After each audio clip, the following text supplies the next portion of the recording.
The AI boom isn't just changing technology, it's redrawing the map of the world.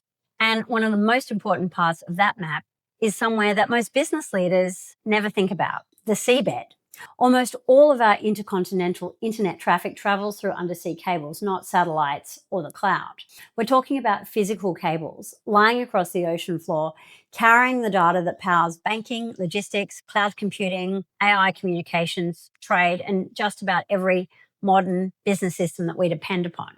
And now those cables are being rerouted because AI needs huge volumes of data moving between data centers located in different countries.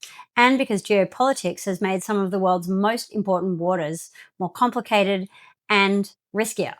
For decades, the cables connecting Asia, Europe, and Australia tended to hug the ocean coastline before they headed through the Red Sea and off towards Europe. That meant passing through places like the Strait of Malacca and the South China Sea. And that route made a lot of sense when the goal was to be efficient, to connect up population centers and keep the costs down and to move the data quickly.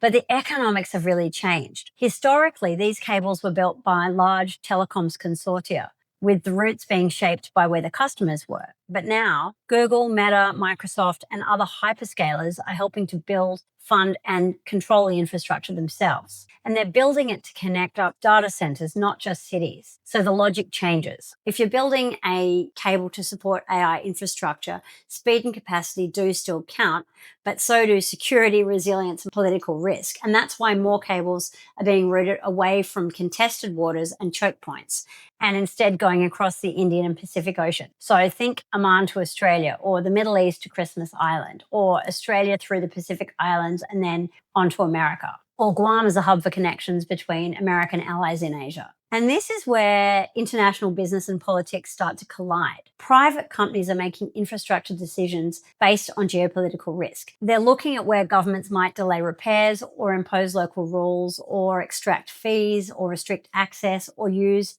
infrastructure as leverage.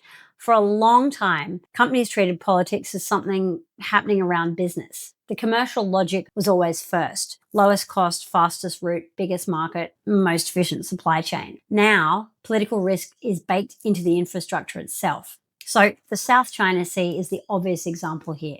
China claims vast areas through its 9-dash line, and even where it doesn't fully control the surface, it has a lot of influence over the seabed. If a cable needs repair in a politically sensitive area, that can be a matter of government approval.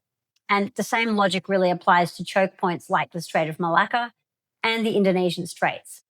As digital infrastructure becomes more important, governments are going to look harder at how to regulate it, tax it, control it, or just use it for strategic advantage.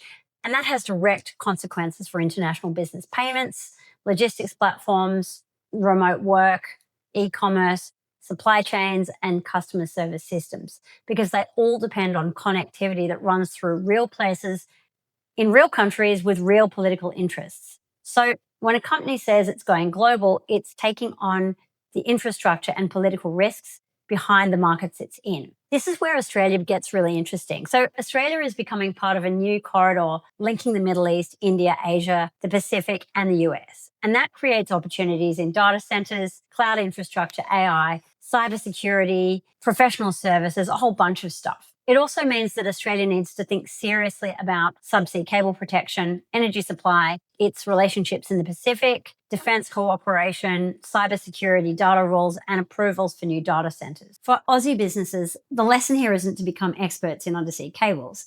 It's really that international strategy now has to include political infrastructure risk. So if your business depends on global cloud platforms, or you use AI tools, you have international customers or offshore teams or digital supply chains, this is now part of your operating environment. The ocean floor might feel a long way from the boardroom, but the next phase of global business is being shaped there. And if you're finding these rants useful, subscribe. This is episode 31, and the point of the series is really simple: to help business leaders like you make sense of the political and economic shifts that are changing how international business actually works. So if you're building a business across borders or advising companies that are, subscribe and follow along.